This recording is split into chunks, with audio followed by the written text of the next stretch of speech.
بسم اللہ الرحمن الرحیم۔ السلام علیکم ورحمۃ اللہ۔ ایک شخص اپنے دوستوں کی محفل میں باقاعدگی سے شریک ہوتا تھا۔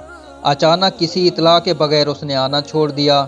کچھ دنوں کے بعد ایک انتہائی سرد رات میں اس محفل کے ایک بزرگ نے اس سے ملنے کا فیصلہ کیا اور اس کے گھر گیا۔ وہاں اس نے اس شخص کو گھر میں تنہا ایک آتش دان کے سامنے بیٹھا پایا جہاں روشن آگ جل رہی تھی۔ ماحول کافی آرام دہ تھا۔ اس شخص نے مہمان کا استقبال کیا۔ دونوں خاموشی سے بیٹھ گئے اور آتش دان کے آس پاس رقص کرتے شعلوں کو دیکھتے رہے۔ کچھ منٹ کے بعد مہمان نے ایک لفظ کہے بغیر جلتے انگاروں میں سے ایک کا انتخاب کیا جو سب سے زیادہ چمک رہا تھا۔ اس کو چمٹے کے ساتھ ایک طرف الگ رکھ دیا اور پھر بیٹھ گیا۔ میزبان ہر چیز پر دھیان دے رہا تھا۔ کچھ ہی دیر میں تنہا انگارے کا شعلہ بجھنے لگا۔ تھوڑی ہی دیر میں جو پہلے روشن اور گرم تھا، کوئلے کے کالے اور مردہ ٹکڑے کے سوا کچھ نہیں رہ گیا تھا۔ سلام کے بعد بہت ہی کم الفاظ بولے گئے تھے۔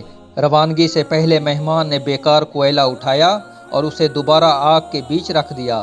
فوری طور پر اس کے چاروں طرف جلتے ہوئے کوئلوں کی روشنی اور حرارت نے اسے دوبارہ زندہ کر دیا۔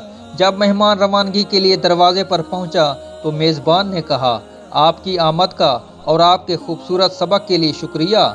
میں جلد ہی آپ کی محفل میں واپس آؤں گا۔ حاصل کلام یہ کہ اچھی محفل بھی ایک کنبہ کی طرح ہی ہے۔ اس سے کوئی فرق نہیں پڑتا کہ کبھی کبھی ہم کچھ پیغامات سے ناخوش اور ناراض ہوتے ہیں۔ جو بات اہم ہے وہ یہ ہے کہ اس تعلق کو قائم رکھنا چاہیے۔ ہم یہاں ایک دوسرے کی خیریت سے آگاہ رہنے کے لیے، خیالات کا تبادلہ کرنے یا محض یہ جاننے کے لیے ہیں کہ ہم تنہا نہیں ہیں۔ دوسروں سے حرارت لیں اور اپنی حرارت سے دوسروں کو مستفید کریں اور سب کو دعاؤں میں یاد رکھیں۔